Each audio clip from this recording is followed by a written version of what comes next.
Dans cette vidéo, nous allons initialiser le projet Node.js pour notre Starter Kit de Webpack. Je vais donc devoir me positionner dans un terminal pour effectuer certaines opérations en lançant des commandes. Nous avons plusieurs façons de le faire.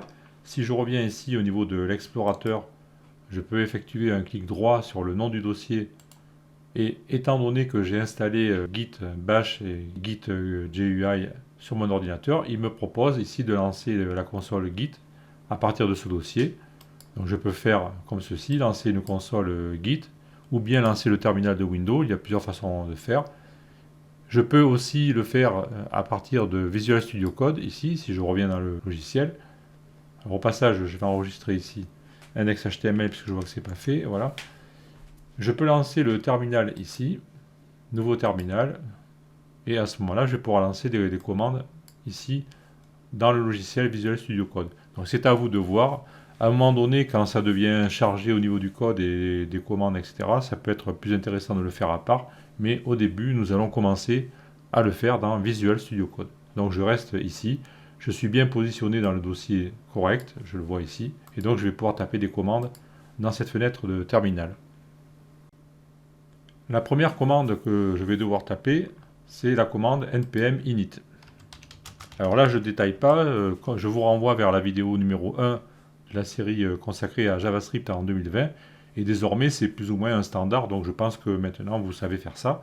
Alors avec cette commande, la plupart du temps, si vous la lancez comme ça, il va vous poser tout un tas de questions auxquelles on répond en général avec la touche entrée.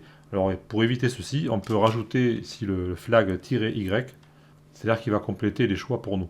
J'envoie cette commande et je vois s'afficher le résultat de la commande ici. Donc je vais baisser un petit peu la console pour le moment. Je vois dans l'arborescence qu'un nouveau fichier a été créé qui s'appelle package.json. Je peux l'ouvrir ici. Et ce fichier en fait va constituer le centre nerveux de notre application. Ici, il y a tous les éléments de base qui ont été complétés par le fait d'avoir mis le commutateur -y, sinon il nous aurait demandé à chaque fois. Alors pour l'instant, à ce stade-là, tous ces éléments n'ont pas une importance capitale. Ça servirait surtout si vous voulez publier votre projet sur un repository, etc. Mais nous, on ne va pas le faire. Donc ce qui est important, par contre, c'est le nom ici.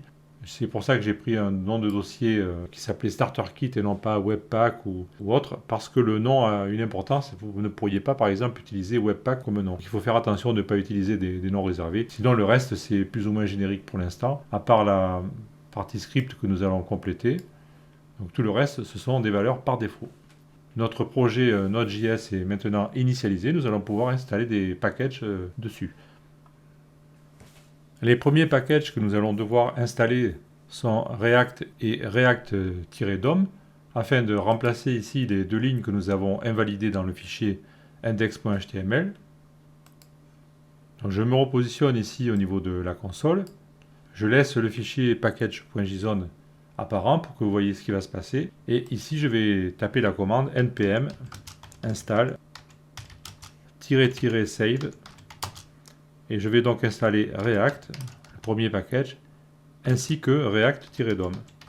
Je peux installer plusieurs paquets à la fois, comme ceci. J'envoie la commande. L'installation se termine et je vois donc au niveau de mon fichier package.json que j'ai une nouvelle section qui est apparue ici qui s'appelle Dependencies. Et à l'intérieur de cette section, je vois les deux packages que j'ai installés avec leur numéro de version, puisque étant donné que je n'ai précisé aucune version, il a installé la dernière version courante. Donc ça, c'est un premier point. Le deuxième point, c'est qu'on s'aperçoit qu'un dossier Node Modules a été créé. Ici, je peux l'ouvrir et je vois tous les paquets qui ont été installés. Donc à savoir les paquets React et React-DOM, ainsi que des dépendances qui sont associées à ces deux packages. Et toutes les dépendances sont listées dans un fichier qui s'appelle package-log.json, ici que je peux ouvrir, et qui indique toutes les dépendances qui sont reliées au package que je viens d'installer. Parce que les packages React et React.dom dépendent aussi d'autres paquets qui ont été installés automatiquement. Alors ceci se fait de manière transparente, mais si vous vous posez la question de savoir à quoi sert ce fichier package-log.json, il sert à lister les dépendances par rapport au paquet que nous avons installé.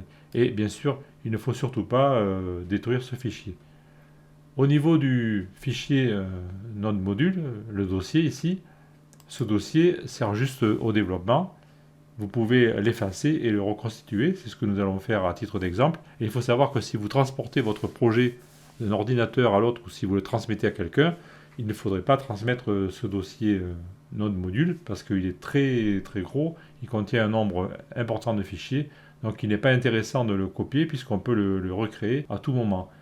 D'ailleurs, je vais ici faire le clic droit, je vais l'effacer, supprimer. Il me demande, voulez-vous supprimer notre module? Je dis déplacer vers la corbeille.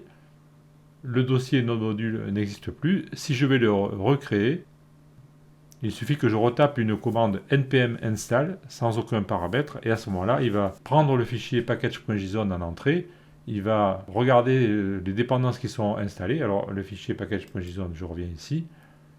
Donc il va regarder ce qui est installé. Pour l'instant, c'est ceci et il va le réinstaller.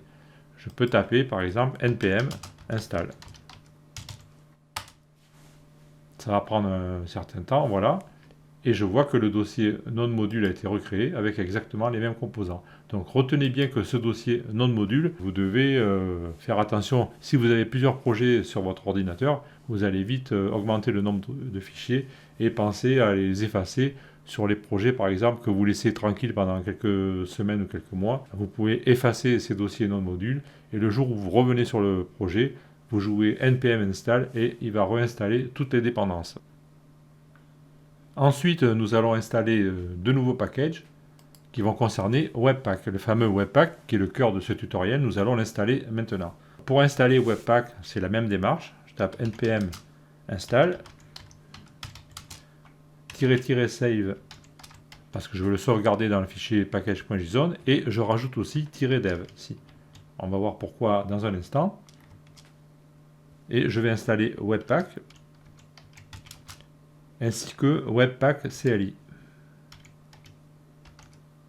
Webpack CLI va nous permettre d'exécuter des commandes à travers le fichier package.json. C'est pour ça que CLI veut dire Command Line Interface. Donc je vais lancer ceci. Il va me l'installer.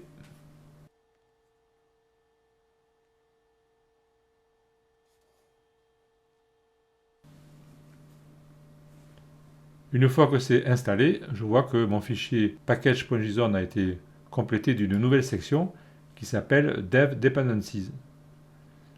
C'est une nouvelle section parce que nous avons utilisé le commutateur -save-dev. La différence entre les deux sections, c'est que les éléments qui sont dans Dependency, ce sont des éléments qui sont nécessaires à l'application. Notre application, elle a besoin de React et de React.dom pour fonctionner. Le code qui est généré avec ce module va être inclus dans le fichier final de JavaScript qui sera chargé plus tard par notre application. Par contre, au niveau de Dev Dependencies, ici, ce sont des modules qui sont nécessaires au développement. Une fois que notre développement sera terminé et que notre fichier final JavaScript sera créé, Webpack ou Webpack CLI n'aura plus rien à voir. C'est pour ça qu'on fait une distinction entre les deux. Voilà, ça c'est la différence fondamentale. Et la différence entre les deux se fait lorsque l'on installe ici. Alors je vais rejouer avec la flèche vers le haut, refaire apparaître la commande que je viens d'entrer. Donc cette commande contenait le commutateur -save-dev. C'est pour ça que ce qu'il installe va se mettre dans Dev Dependency. Par contre, si je remonte à la commande d'avant ici concernant React, j'avais utilisé que -save. Et à ce moment-là, ce que j'installe se met dans la rubrique Dependencies. Ça, c'est une notion fondamentale, il faut bien comprendre ceci. Les commandes que j'ai utilisées ici pour installer les packages, bien sûr, je ne les ai pas inventées. Si vous faites une recherche sur installer React ou installer Webpack, vous allez trouver plusieurs sites, etc.